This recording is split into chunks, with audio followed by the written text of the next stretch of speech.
The sound of zippers shouldn't make your stomach drop. But there I was, standing in the doorway of our bedroom, watching Elena pack her suitcase and feeling something cold settle in my chest. She was humming. Actually humming while she folded that red bikini I'd never seen before. "Caribbean trip with the girls," she'd announced 3 days ago over breakfast, not even looking up from her phone. Just stated it, like she was telling me she'd scheduled a dentist appointment. I didn't say anything then. I wasn't saying anything now. Just watching. The suitcase on our bed wasn't the practical one she used for conferences or family visits. This was the expensive leather set I'd bought her for our 5th anniversary, the romantic getaway set. She'd used it exactly once, on our trip to Santorini, where we'd pretended everything was still good between us. That was 2 years ago. Different lifetime. "Hand me that dress, would you?" Elena gestured toward the chair without looking at me. I picked up the black cocktail dress, the one with the back cut so low it made statements at charity dinners, the one that cost $3,000 and required specific undergarments she'd also packed. "Girls' trip," I said. Not a question, just letting the words sit there. "Yes, Daniel, girls' trip." She took the dress, folded it with care, nestled it between tissue paper. "Sandra, Michelle, and Katie. We've been planning it for months." Sandra was in Portland dealing with her mother's hip surgery. I'd seen her Facebook post yesterday. Michelle was 8 months pregnant and on bed rest. I knew because she'd called Elena last week, apologizing for missing book club. Katie existed, but Katie was Elena's gym acquaintance, who she'd mentioned maybe twice in 7 years of marriage.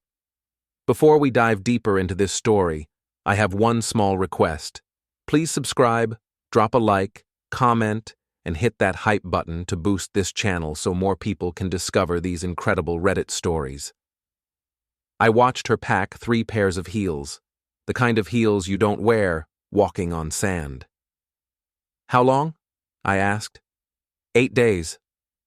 She zipped the front compartment. "I told you this already."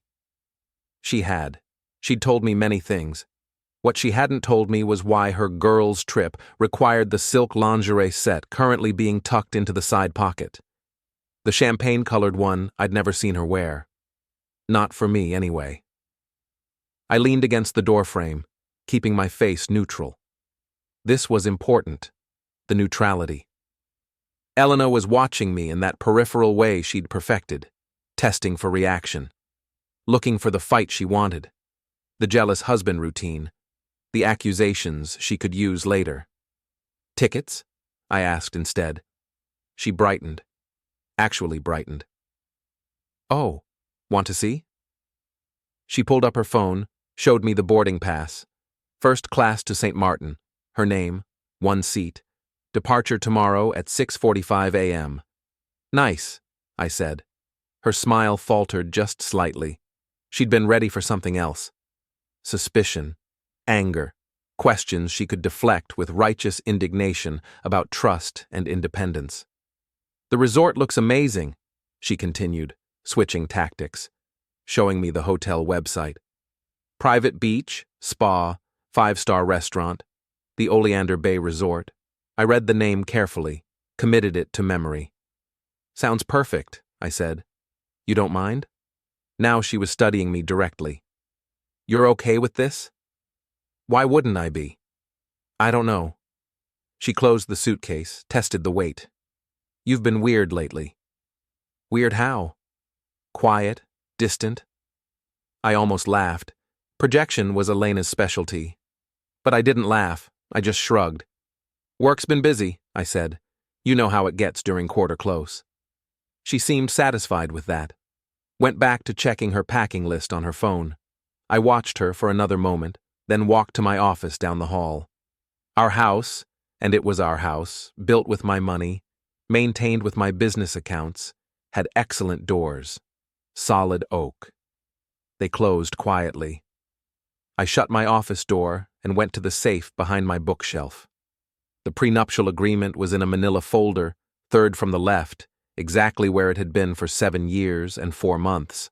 I pulled it out, set it on my desk, looked at it, 26 pages, drafted by Morrison and Pierce, the best family law firm in the state. Cost me $42,000. Elena had laughed when I'd first brought it up. "You think I'm marrying you for money?" she'd asked, genuinely amused. "No," I'd said, "but I've built something. I need to protect it." She'd signed it. She'd actually been fine about it. Maybe because she'd been 26 and certain of her own appeal.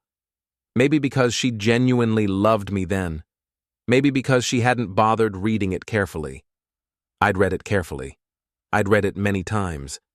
I flipped to page 17 now, section 9, subsection C. In the event of divorce initiated by either party, assets shall be divided equally between both parties, with each party retaining 50% of all marital assets accumulated during the marriage, including but not limited to real estate, investment portfolios, business interests, and liquid assets. Standard language, fair language, the kind of split that made prenups palatable. But then, subsection D, notwithstanding the above, in the event that either party is found to have engaged in extramarital relations during the course of the marriage, said party shall forfeit all claims to marital assets and shall receive no financial settlement of any kind. Proof of infidelity shall be established through documentation, witness testimony, or other verifiable evidence satisfactory to legal proceedings. I'd had Morrison himself draft that clause. He'd raised an eyebrow. "Harsh," he'd said. "Necessary," I'd replied. Elena had initialed it. Right there at the bottom of page 17, her signature next to mine. I heard her in the bedroom, still moving around, probably doing a final check, making sure she had everything she needed for her romantic escape with whoever he was. And there was a he. I'd known for 6 weeks, not because I'd hired investigators, not because I'd done anything dramatic or suspicious. I'd known because Elena had gotten careless, sloppy, the way cheaters always do when they start to believe their own lies.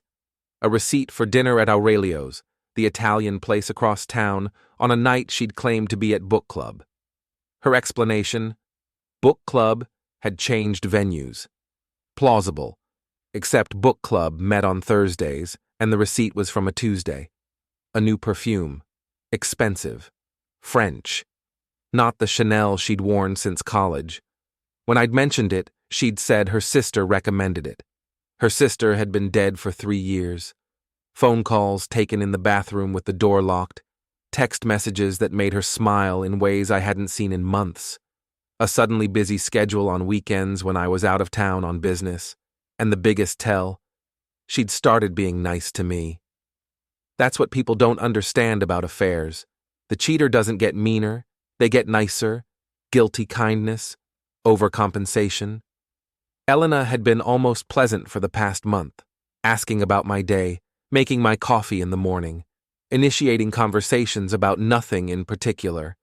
It was the behavior of someone whose conscience was bothering them just enough to be inconvenient, but not enough to stop. I put the prenup back in the folder, put the folder back in the safe.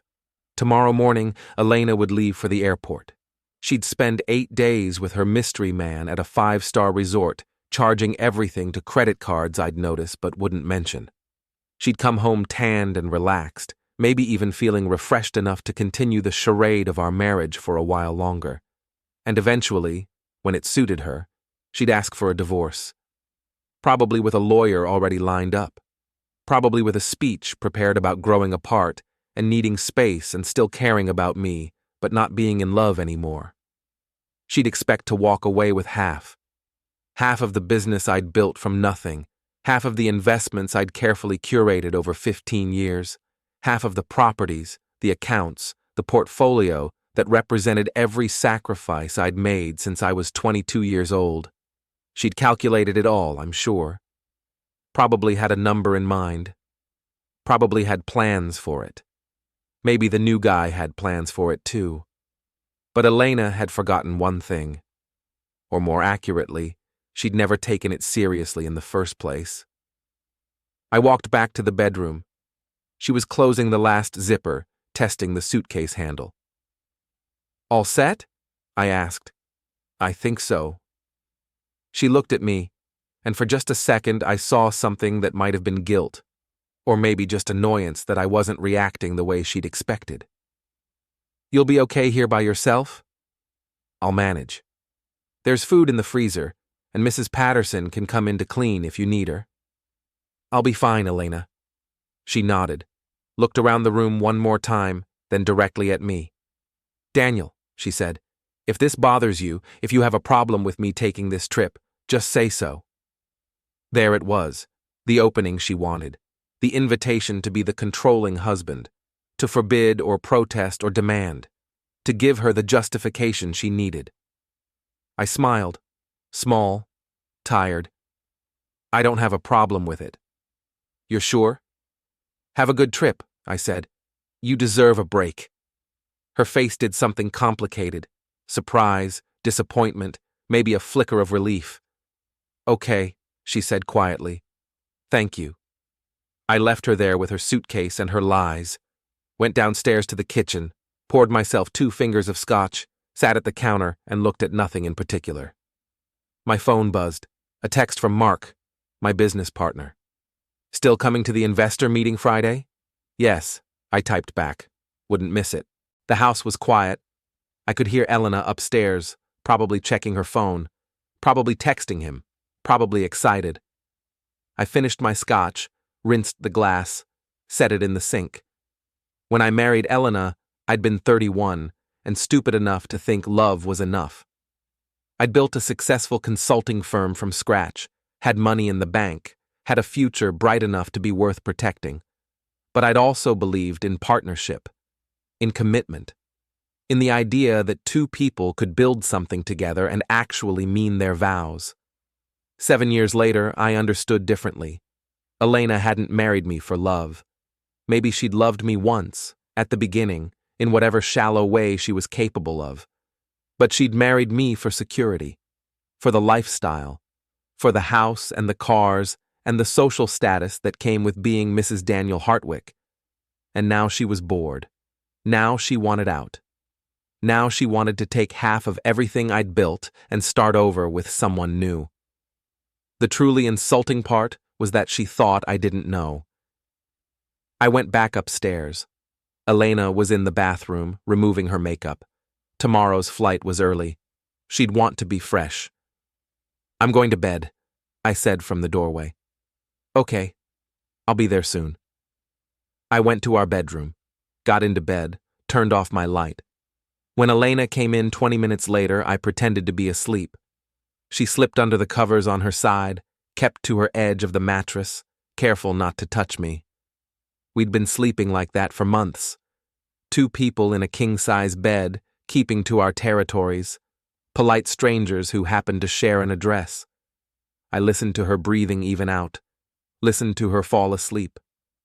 And I lay there in the dark, thinking about page 17, subsection D, thinking about Morrison's raised eyebrow, thinking about how harsh but necessary were sometimes the same thing. Tomorrow morning, Elena would leave for St. Martin, for her romantic week with whoever he was, for her fantasy escape funded by my credit cards, and I would begin the process of making absolutely certain she got exactly what she deserved. Nothing. The cafe was called Riverside Bistro, though the only river nearby was a drainage ditch behind the parking lot. I'd driven past it 100 times without noticing it. That's the kind of place it was. Forgettable, convenient, the sort of spot where people met for coffee before work or lunch during their break. Jennifer worked there. Jennifer Martinez, Elena's friend from college, the one who'd been at our wedding, dancing until 2 a.m, the one whose number was still in Elena's phone under J, work, gossip, and wine nights. I'd heard Elena mention her maybe a dozen times over the years, always in context of going out. Clubs, bars, late nights that Elena would come home from smelling like cigarettes and vodka, laughing about Jennifer's latest dating disaster. Jennifer was the party friend, the single friend who never seemed to settle down, who worked service jobs and lived in a studio apartment, and whose Instagram was a catalog of blurred bathroom selfies and inspirational quotes about living your truth. She was exactly the kind of person who would know everything. I'd done my research. It took me one morning on social media to confirm she was still working at Riverside Bistro, still posting photos of latte art and complaining about difficult customers, still tagging Elena in posts about girls who need a night out ASAP. Except Elena hadn't been tagged in anything recent, not for 6 weeks. I pulled into the parking lot at 2:30 on a Tuesday, slow time for a cafe. The lunch rush would be over. The dinner crowd wouldn't start for hours. Perfect timing for a conversation that needed privacy. The place was nearly empty. 2 college students with laptops in the corner, an older man reading a newspaper by the window, and behind the counter, wiping down the espresso machine, Jennifer. She looked exactly like her photos. Dark hair pulled back in a ponytail, nose ring, tired eyes that suggested either a late shift or a rough night. She wore the standard uniform, black shirt, black apron, name tag that said, Jen. I sat at the counter, picked up the menu but didn't read it. She came over after a moment, professional smile. What can I get you? Coffee, black. Coming up. She poured it from the brewer behind her, set the cup down, started to turn away. Jennifer, I said. She stopped, looked at me more carefully. Recognition took a second, then her face changed. Not quite fear, more like careful neutrality. Daniel, she said. Elena's husband. That's right. Haven't seen you in a while. No. I took a sip of the coffee. It was terrible. Been busy. She nodded, waiting, trying to figure out why I was here. I let the silence sit for a moment, watched her fidget with the towel in her hands. Quiet afternoon, I said. Yeah, always is on Tuesdays. Good, we can talk. Her eyes narrowed slightly. About what? I reached into my jacket pocket, pulled out an envelope, set it on the counter between us. There's $10,000 in there, I said. Cash, yours if you want it. She stared at the envelope, didn't touch it. For what? She asked slowly. Information. What kind of information? The kind you already have. Jennifer looked around the cafe. The college students weren't paying attention. The old man was still reading. The kitchen was quiet. Whoever was back there wasn't visible. She picked up the envelope, felt the weight, put it back down. I don't know what you think. Elena's in St. Martin, I interrupted. Left yesterday morning. Told me she was going with friends. Sandra, Michelle, Katie. Jennifer's face did something. Confirmed what I already knew. She's not with friends, I continued. She's with someone else. And you know who. I can't. $10,000, I said again. Just for telling me what I already suspect. What she's probably told you. What you've probably been keeping quiet about because she's your friend and you don't want to get involved. Jennifer bit her lip, looked at the envelope again. I could lose my job, she said quietly, if anyone knew we were talking. No one's going to know. This is a business transaction. Cash, no paper trail. You answer a few questions. You take the money. We never speak again. Why? She asked. Why do you need me to tell you? If you already know? Because suspicion isn't proof, and I need proof. She understood. I could see it in her face. Understanding and calculation. $10,000 was probably more than she made in 4 months at this place. She's my friend, Jennifer said, but there wasn't much conviction in it. Your friend who hasn't invited you to anything in 6 weeks, I said. Your friend who's in St. Martin right now with a man who isn't her husband. Your friend who's planning to divorce me and take half of everything I own. Jennifer exhaled slowly, picked up the envelope again. This time she opened it, saw the stacks of hundreds, counted them with her eyes. You can check, I said. It's all there. She closed the envelope, held it in her hands. What do you want to know? She asked finally. Everything. She looked around again, then gestured toward the end of the counter, farther from the other customers. I moved. She came around and stood across from me, the envelope now tucked under her apron. His name's Blake, she said quietly. Blake Sullivan. They met at some charity thing 6 months ago. He's in real estate development, divorced, no kids. How long has it been going on? 4 months, maybe 5? She wasn't sure when she told me. When did she tell you? About 2 months ago, we went out for drinks. She was upset about something, some fight you guys had. She told me she'd been seeing someone, asked me not to say anything. And you didn't. Jennifer's jaw tightened. What was I supposed to do? Tell you? Betray her confidence? I don't even know you. You knew her well enough to know she's lying to me. Marriage is complicated. Not this complicated, I said. What else? What do you mean? Where are they staying? How long has this been planned? What did she tell you about the trip? Jennifer hesitated, then seemed to decide that she'd already crossed the line. Might as well go all the way. They're staying at the Oleander Bay Resort, private villa. He booked it. She was excited, kept showing me pictures, said it was going to be perfect, said she needed this, needed time away from you, from the marriage, said she was going to come back and tell you she wanted a divorce. When we get back, I said, correcting her tense. What? She said when we get back, not when I get back, meaning she told you about him, about the plan. Jennifer nodded slowly. Yeah. She said once she came back, she was done. Said you'd probably be relieved. Said the marriage has been over for a while. Did she say anything about money? Like what? Like what she expects to get in the divorce? Jennifer's face changed. Guilt, maybe, or discomfort.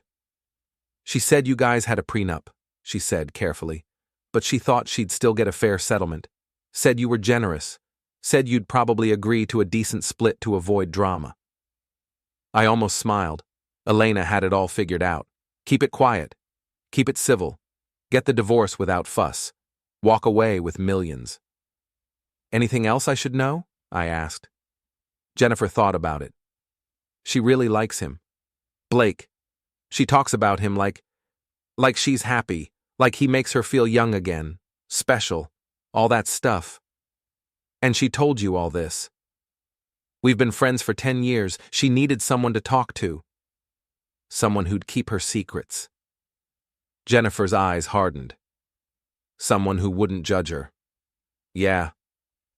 I finished my coffee, set the cup down, pulled a business card from my wallet, and slid it across the counter. If anyone asks, I said, you never saw me. We never spoke. You don't know anything about Elena or Blake or St. Martin. She picked up the card. My name. My cell number. Nothing else. What are you going to do? She asked. What I should have done a long time ago. You're not going to hurt her, are you? I looked at her. Really looked at her. Saw the concern there, mixed with self-interest. She'd taken the money, but she didn't want blood on her hands. No, I said. I'm not going to hurt anyone. I'm just going to end my marriage legally and move on with my life. Jennifer nodded, but she didn't look entirely convinced. $10,000, I said, standing up. That's what your loyalty to Elena was worth, just so we're both clear. She flinched. It's not like that. Sure it is. I pulled out my wallet, dropped a 20 on the counter. For the coffee. I left her standing there with her envelope and her guilt. Walked out to my car. Sat behind the wheel for a moment before starting the engine. Blake Sullivan, real estate development, divorced, no kids. I pulled out my phone. Took me 3 minutes to find him online. Professional headshot on a corporate website. Square jaw, expensive suit. The kind of smile that sold condos to people who couldn't afford them.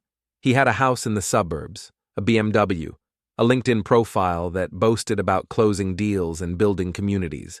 He was 42, 10 years younger than me. Better looking, probably.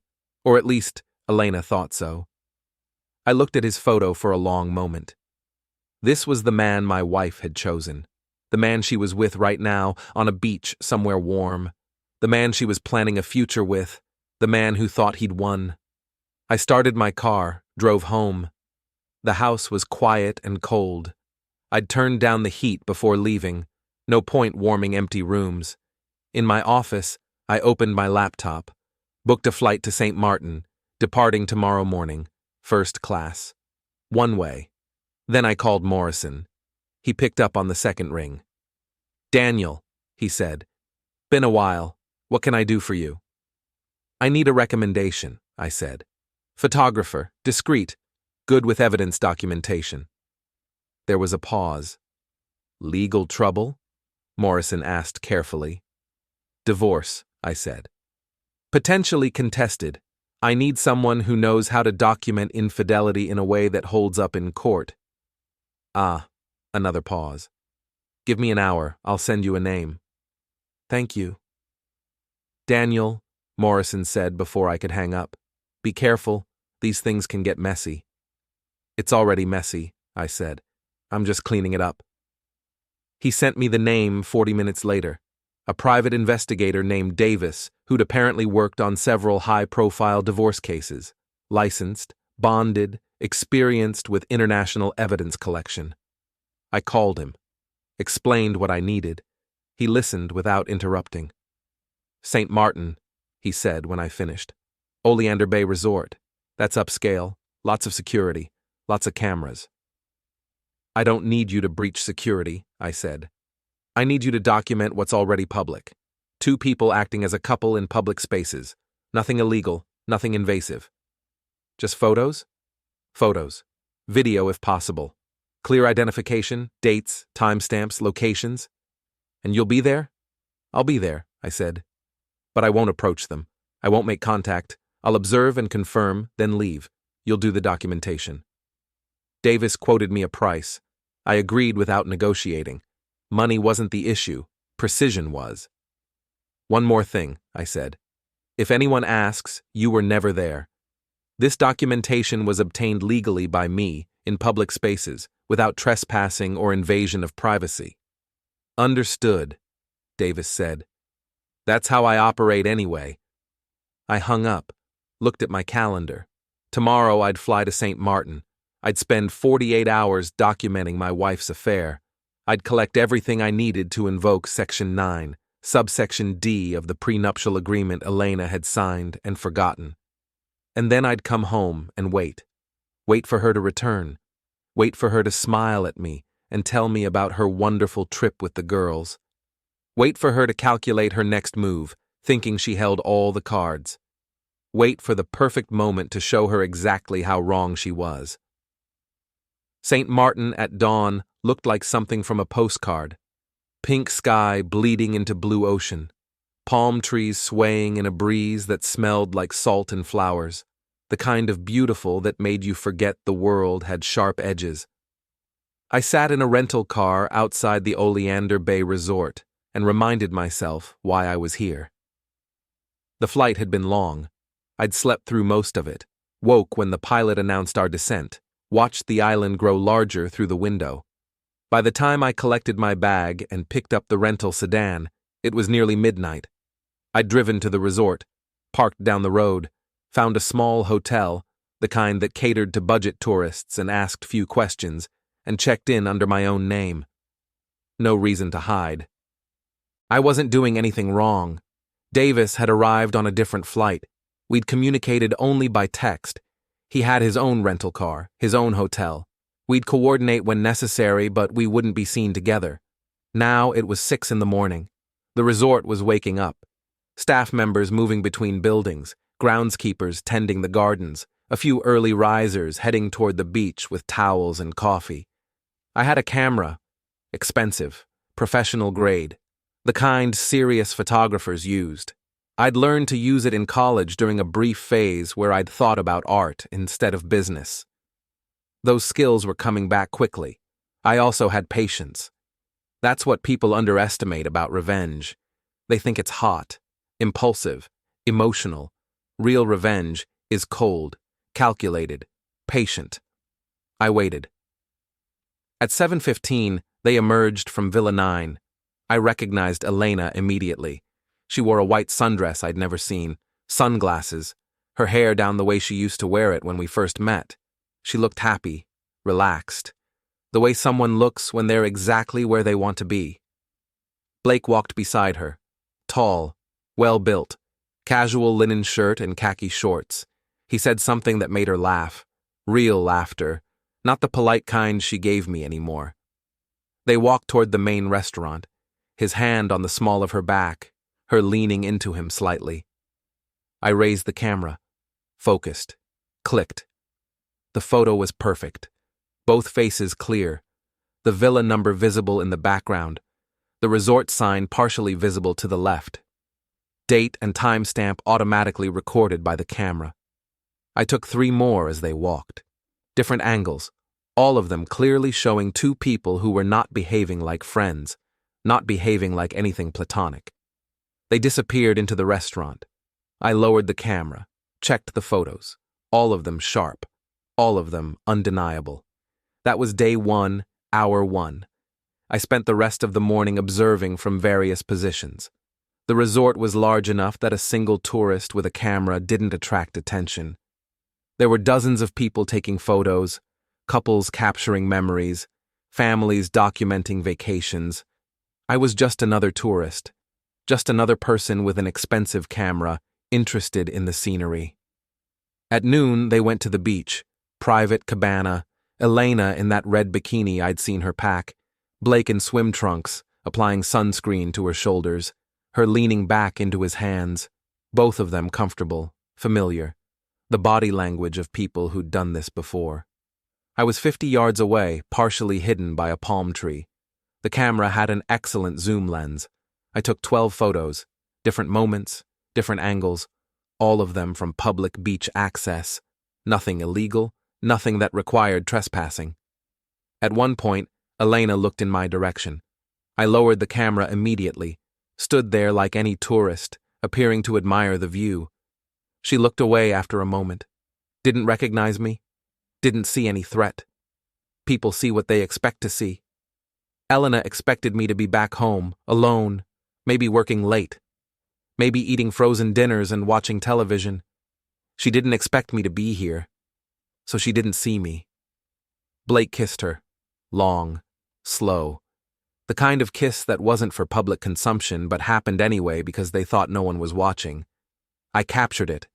3 photos, perfect clarity, perfect lighting, his hands on her waist, her arms around his neck, both of their faces clearly visible, the resort logo visible on the cabana behind them. I lowered the camera and walked away, found a cafe down the beach, ordered coffee I didn't drink, uploaded the photos to my laptop, encrypted backup to cloud storage, 3 separate copies in 3 separate locations.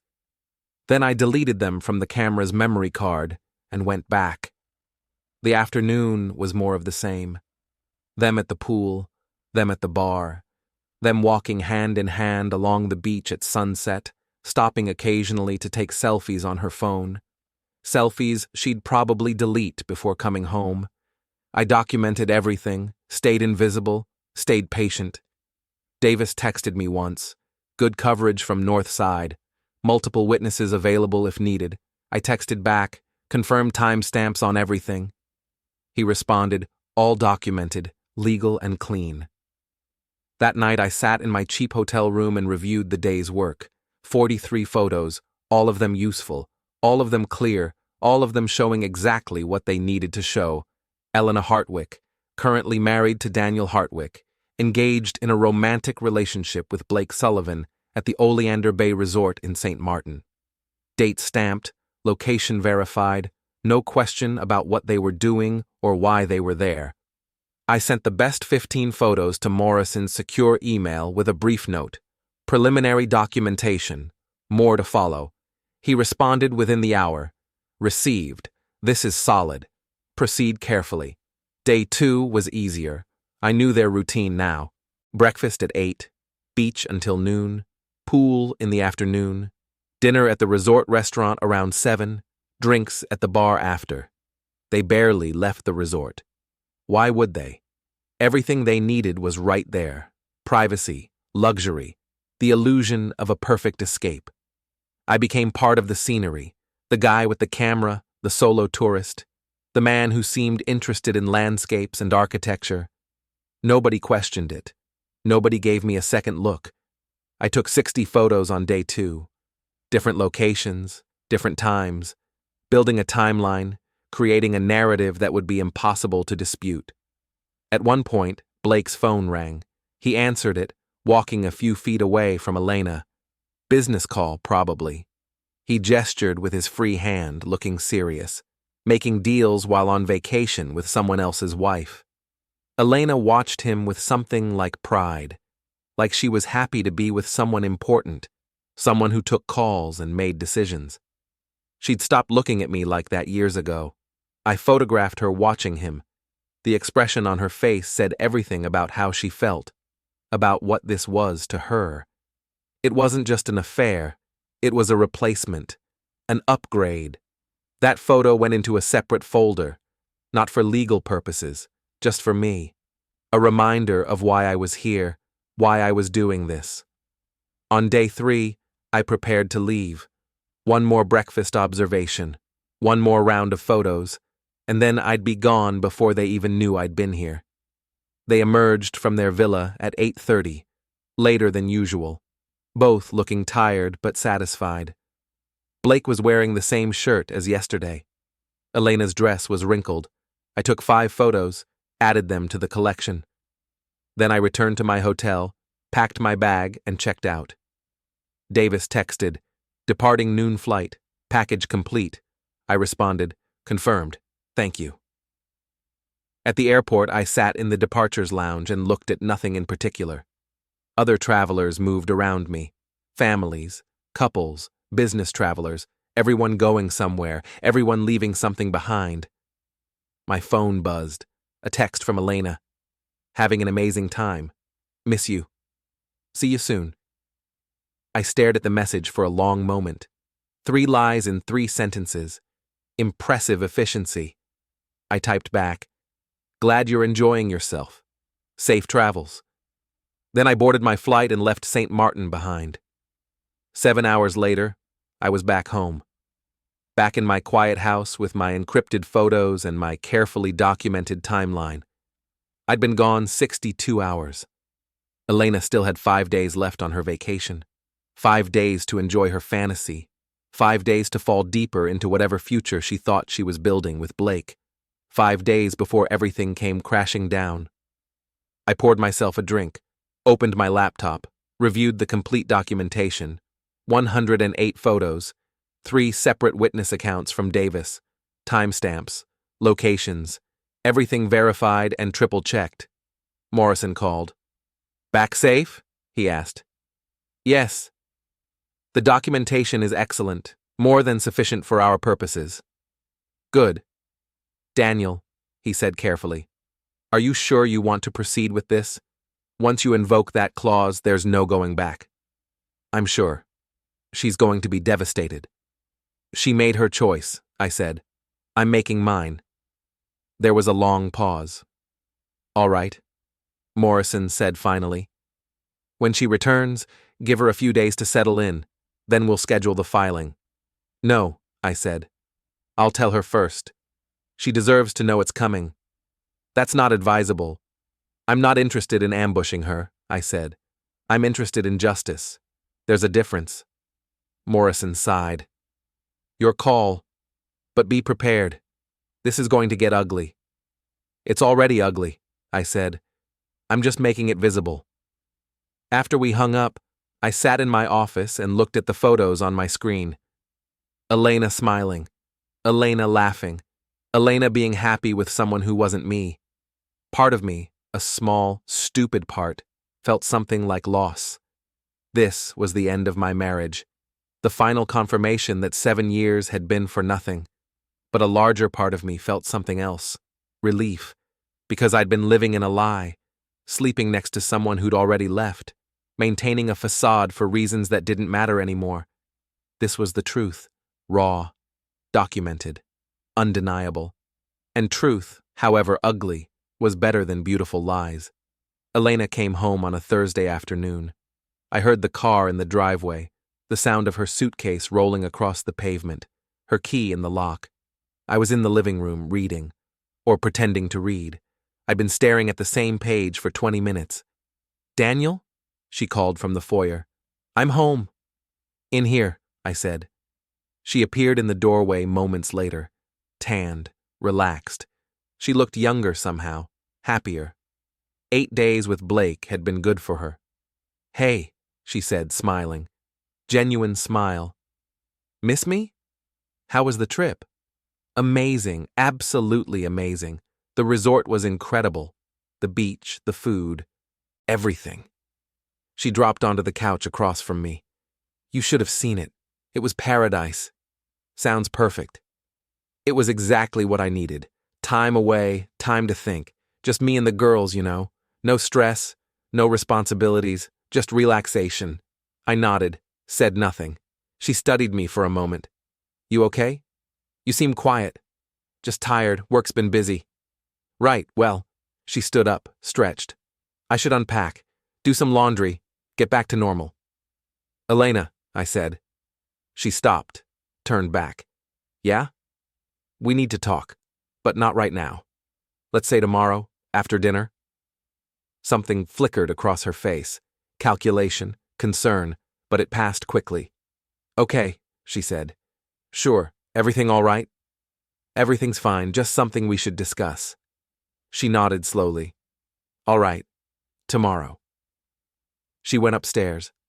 I heard her moving around in the bedroom, unpacking, probably texting Blake to let him know she was home safe, probably already missing him. That evening, we ate dinner together, take-out Thai food. We sat at the kitchen table like we'd done 1,000 times before. "Sandra says hello," Elena mentioned. "She asked about you." "That's nice." "And Michelle is doing well. The baby's due in 3 weeks."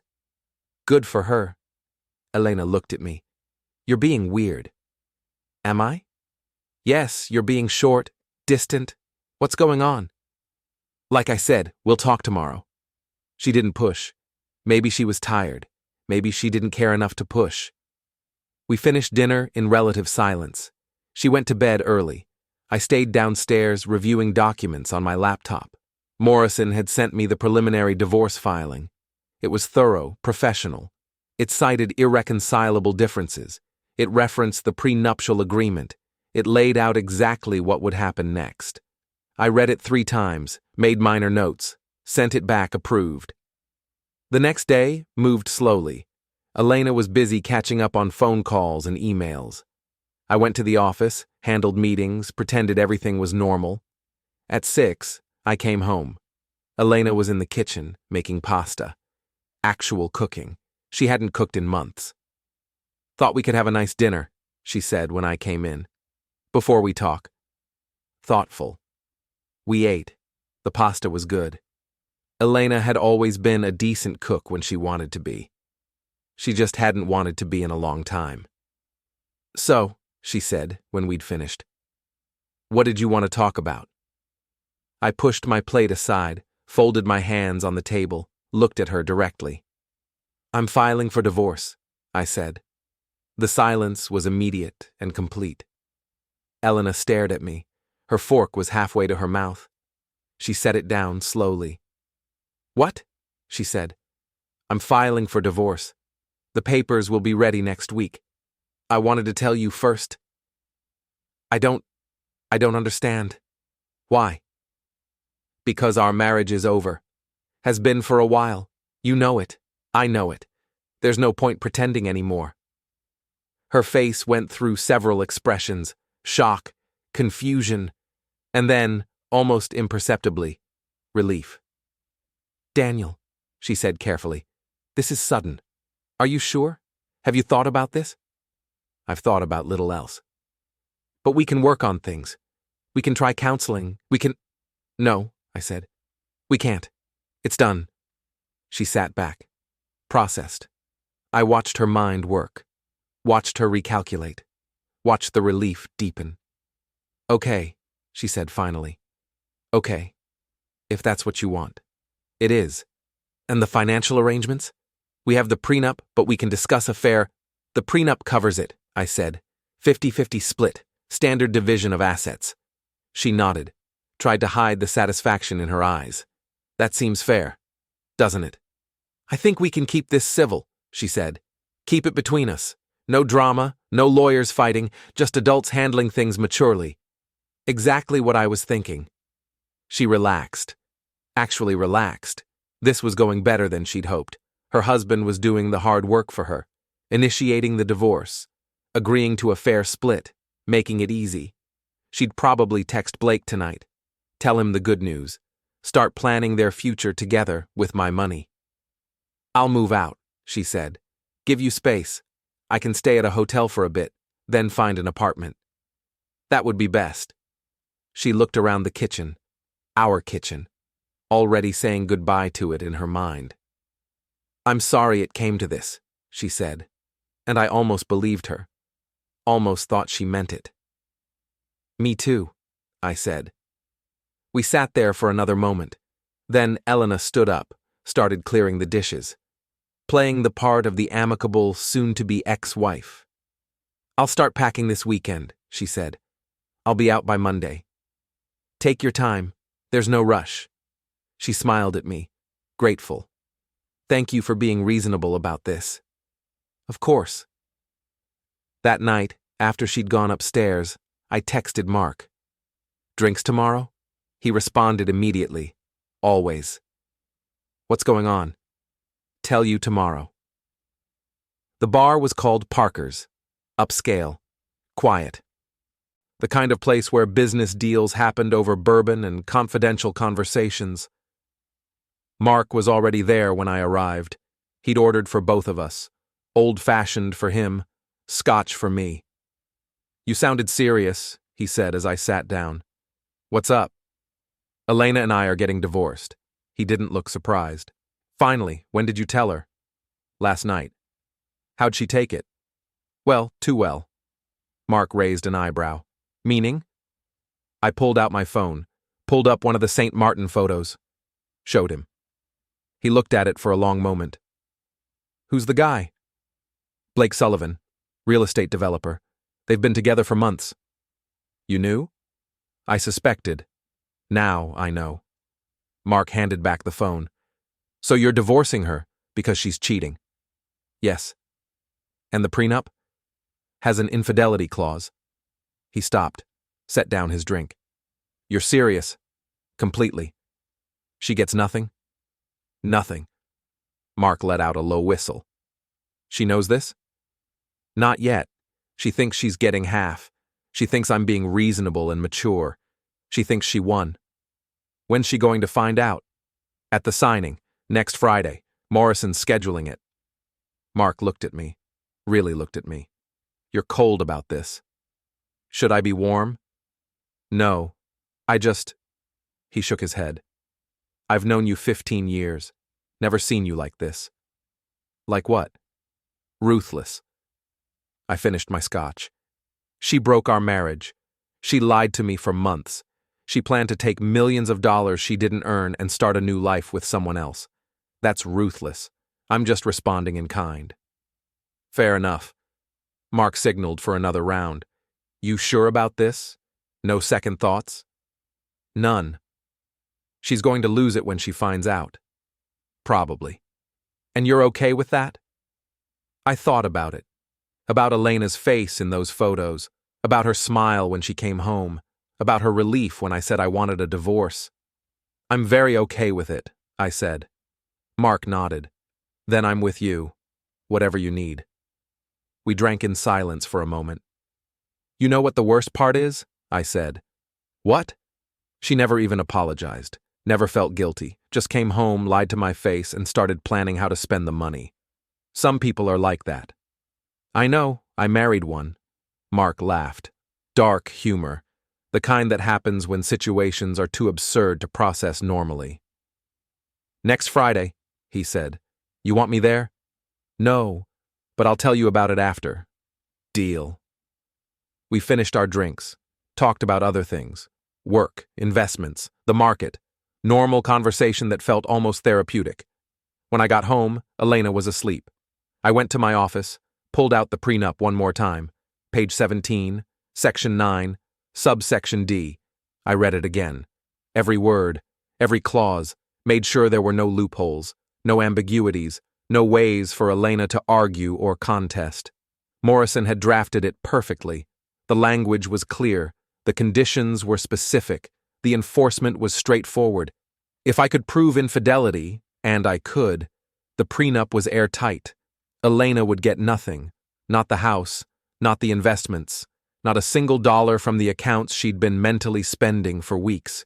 She'd walk out of that signing with exactly what she'd brought into the marriage 7 years ago, which, if I remembered correctly, was about $14,000 in savings and a car that barely ran. I put the document away, turned off my computer, sat in the dark for a while. This wasn't about revenge. Not really. This was about consequences, about choices, about the fundamental principle that actions have outcomes. Elena had made her choices. She'd chosen to break our vows, she'd chosen to lie, she'd chosen Blake over me, and now she'd chosen to think she could walk away wealthy. But she'd forgotten one crucial detail. I'd been careful. I'd been thorough. I'd protected myself in every possible way, and she'd signed the papers that would destroy her 7 years ago, with a smile and a laugh and the absolute certainty that it would never matter. Morrison's office was on the 14th floor of a building downtown. Glass, steel, the kind of architecture that projected success and permanence. I'd been here before, for the prenup signing, for business consultations, for various legal reviews over the years. This visit was different. Elena arrived 15 minutes late. She came with her attorney, a woman named Patricia, something who worked at a smaller firm across town. I'd never met her before. She looked competent, confident, probably charged Elena $200 an hour to tell her what she wanted to hear. They both wore professional clothes, blazers, serious expressions, coming to handle business. Elena saw me in the waiting area and smiled. Small, polite, the smile of someone who thinks they're in control. "Daniel," she said, "you're early. Wanted to review the final documents. Always thorough." She said it almost fondly. "That's one thing I'll miss about you." Patricia extended her hand. "Daniel, Patricia Reynolds, representing Elena in these proceedings." I shook her hand. "Pleasure." "I've reviewed the initial filing," Patricia continued. "Seems straightforward. We've prepared our response and property division proposals. Should be a quick meeting." "Should be," I agreed. Morrison's assistant appeared. "Everyone's ready. Conference room B." We followed her down a corridor. The conference room was large, polished wood table, leather chairs, floor-to-ceiling windows overlooking the city. Morrison was already there. So was his associate, a younger attorney named Thompson, who specialized in family law. "Good afternoon," Morrison said, standing. Professional smile, handshakes all around. "Please, have a seat." Elena and Patricia sat on one side of the table. Morrison, Thompson, and I sat opposite. Documents were arranged neatly in front of each position. Pens, water glasses, everything organized and civilized. This was business, just business. "Before we begin," Morrison said, "I want to confirm that both parties are here willingly and are prepared to proceed with the dissolution of marriage." "Yes," Elena said. "We are." I nodded. "Good. Now, this is a preliminary meeting to review terms, discuss division of assets, and establish the framework for finalizing the divorce. The actual decree won't be issued for several weeks, pending final approvals, but today we'll establish the binding agreements." Patricia pulled out a folder. "We've prepared a detailed proposal for asset division. Given the prenuptial agreement's standard 50-50 clause, we've itemized all marital assets and proposed an equitable split." She slid the document across the table. Morrison picked it up, reviewed it without expression, set it aside. "I see," he said. "That's very thorough." Elena smiled slightly, relieved. This was going exactly as she'd expected. "We believe the proposal is fair," Patricia continued. "The house can be sold, proceeds divided. Investment accounts split. Business interests evaluated and shared appropriately. My client is willing to be reasonable about timelines and— Ms. Reynolds, Morrison interrupted. Before we discuss asset division, there's a matter we need to address. Patricia stopped. What matter? Morrison looked at me. Daniel? I reached into my briefcase, pulled out a manila envelope, set it on the table. Elena, I said, do you remember the prenuptial agreement we signed? She blinked. Of course, that's what Patricia's proposal is based on. Do you remember all of its terms? The important ones. 50-50 split, standard dissolution. And do you remember Section 9, subsection D? Her face changed slightly, confusion, a flicker of uncertainty. I don't recall the specific subsection numbers, she said carefully. Let me refresh your memory. I opened the envelope, pulled out the prenup, flipped to page 17. Section 9, subsection D states, in the event that either party is found to have engaged in extramarital relations during the course of the marriage, said party shall forfeit all claims to marital assets and shall receive no financial settlement of any kind. The room went very quiet. Elena stared at me. What? You signed this, I said. 7 years ago. Your signature is right here. I turned the document toward her, showed her the page, her initials, her signature. She looked at it, looked at Patricia. That's just a clause. It applies, I said. What are you talking about? I reached back into my briefcase, pulled out a second folder. This one was thicker. I placed it on the table between us. What is that? Patricia asked. Documentation, Morrison said. Obtained legally, verifiable, uncontested. I opened the folder, removed the first photo, set it in front of Elena. Her face drained of color. The photo showed her and Blake on the beach, kissing, the resort sign visible behind them, date stamp in the corner, December 1st, 10 days ago. That's— Elena started, stopped. I laid out another photo, the two of them at dinner, his hand holding hers across the table, smiling at each other. Another photo, walking hand in hand on the beach. Another, entering their villa together.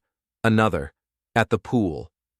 I spread them across the table like cards in a game. 15 photos total, undeniable, explicit, clear.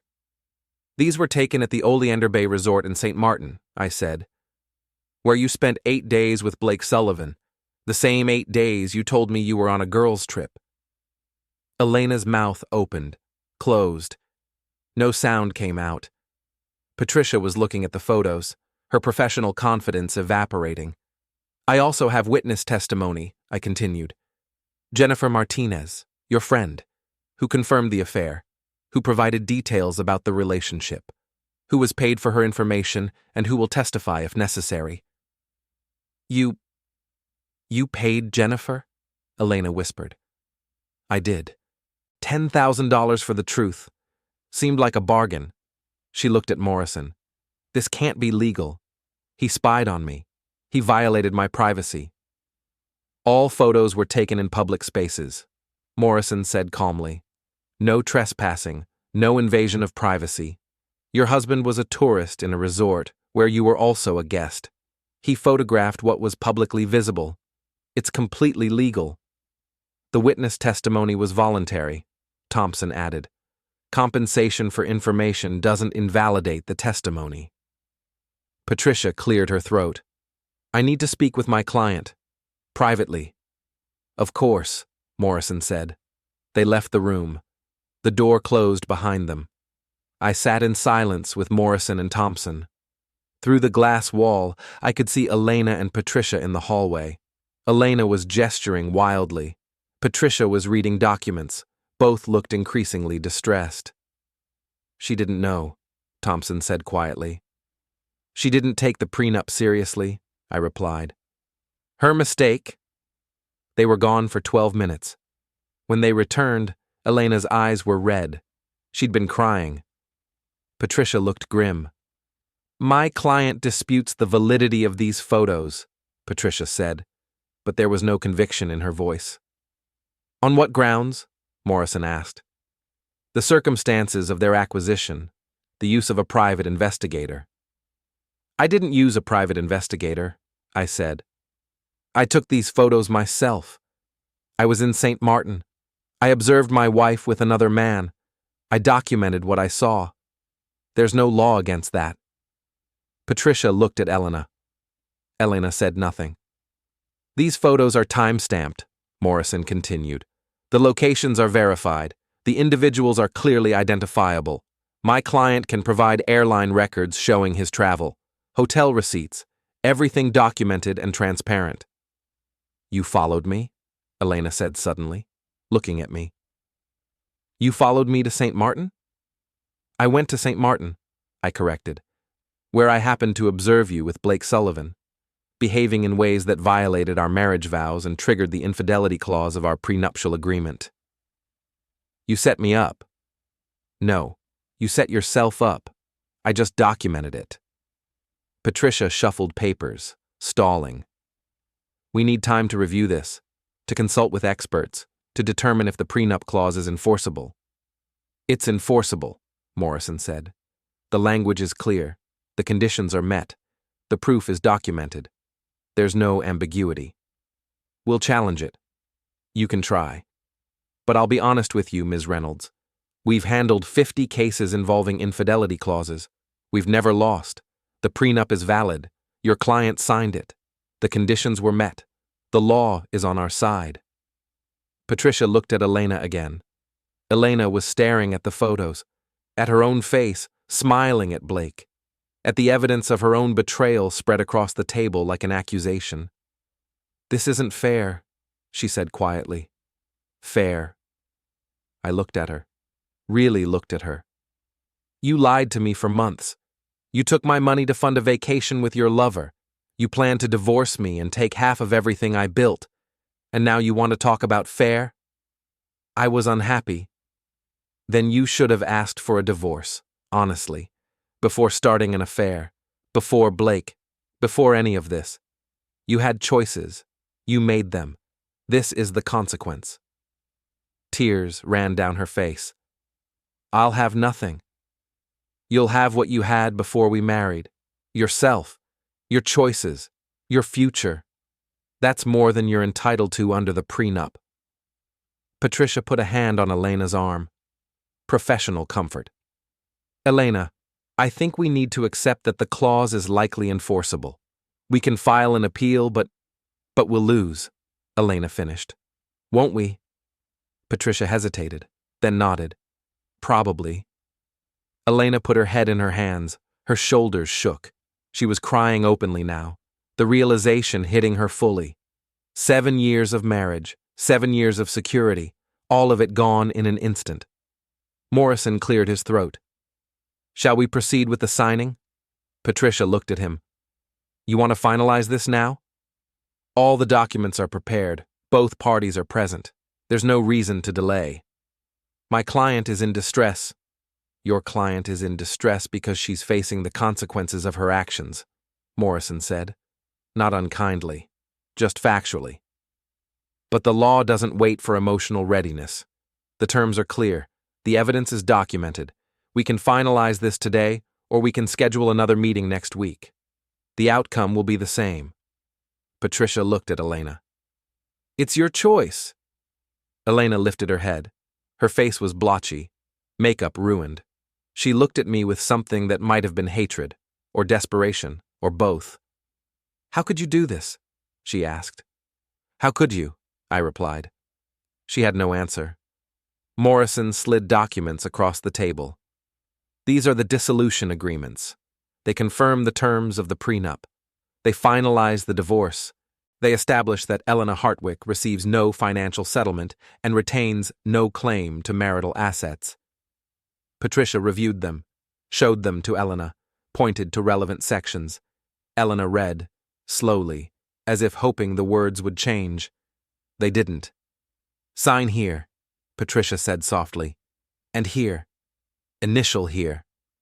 Elena's hand shook as she picked up the pen. She looked at me one more time. Please, she said. Daniel, please don't do this. We can work something out. I'll end things with Blake. We can try again. I'll do anything. No, I said. Sign the papers. I'll have nothing. Nowhere to go. No money. How am I supposed to live? You'll figure it out. You're resourceful. She held the pen over the signature line. Tears fell onto the paper, smudging the ink slightly. I hate you, she whispered. I know. She signed. 3 places. Her signature shaky but legible. Morrison collected the documents, passed copies to Patricia. Dissolution pending final decree. Should be issued within 30 days. Patricia nodded numbly. Elena sat there, staring at nothing. The reality settling in. She'd just signed away any claim to everything. The house, the accounts, the future she'd planned. All of it gone. I stood up, reached into my wallet, pulled out a $20 bill, set it on the table in front of her. For the cab, I said. You'll need it. Elena looked at the money, then at me. Her face was a mask of disbelief and rage and devastation. I picked up my briefcase, turned to Morrison. Thank you. I'll file these today, he said. You'll receive confirmation by email. I nodded, looked at Elena one last time. She was still sitting there, still staring at that $20 bill. I walked out of the conference room, down the corridor, into the elevator. The doors closed.